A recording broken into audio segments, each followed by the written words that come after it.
Let's discuss the entrenchment theory. Is Britain moving from unpopular government to government without consent? There's a disturbing theory emerging about the direction of the current Labour government. It begins with a simple premise. What happens when a government with an enormous parliamentary majority realises its political support is collapsing, that its administration has failed to meet public expectations, and that if current trends continue, it faces catastrophic defeat at the next election? In a healthy democracy, the answer is simple. It faces the electorate, accepts the verdict, and if defeated, relinquishes power. But there's another possibility worth examining. What if a government facing political extinction begins using the power it still possesses to make its removal progressively more difficult? This is the entrenchment theory. The theory does not require us to believe that ministers secretly gathered in a room and agreed to abolish democracy. Authoritarianism rarely develops so theatrically. It develops incrementally through individual decisions that each have an apparently defensible jurisdiction, but which collectively shift power away from the citizens and towards the state. The theory predicts several warning signs. Okay, so the entrenchment theory predicts several warning signs. First would come increasing restrictions on expression and political dissent. Criticism would be increasingly described not merely as disagreement, but as misinformation, extremism, harmful speech, or a threat to social cohesion.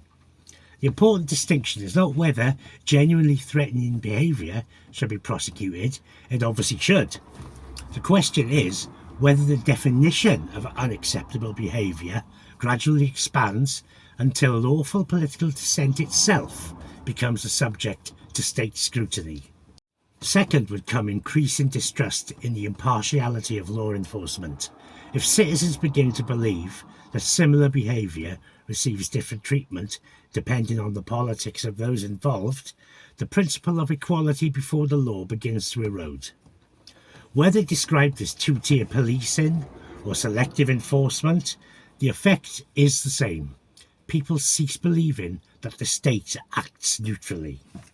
Third would come greater control over political opposition and campaigning. Restrictions might individually be presented as measures against misinformation, foreign interference, extremism, or electoral abuse. Some might even have legitimate purposes.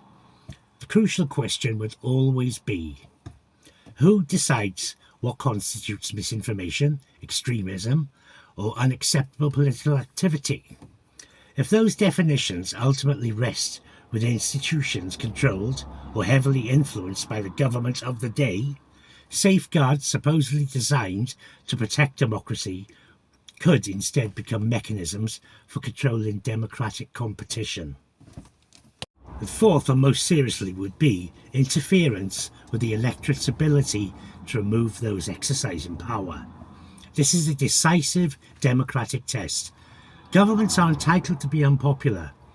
They're entitled to make disastrous decisions. They are even entitled to introduce policies that most of the country despises. But they must ultimately face the electorate.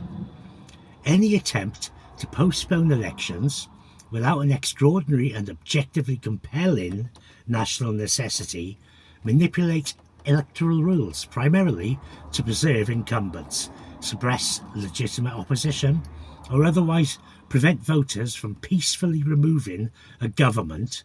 This would cross an entirely different line. Under the entrenchment theory, therefore, 2029 becomes the critical test. The hypothesis is that if the government becomes convinced it cannot survive a free electoral reckoning, the temptation will grow to change the circumstances under which that reckoning occurs.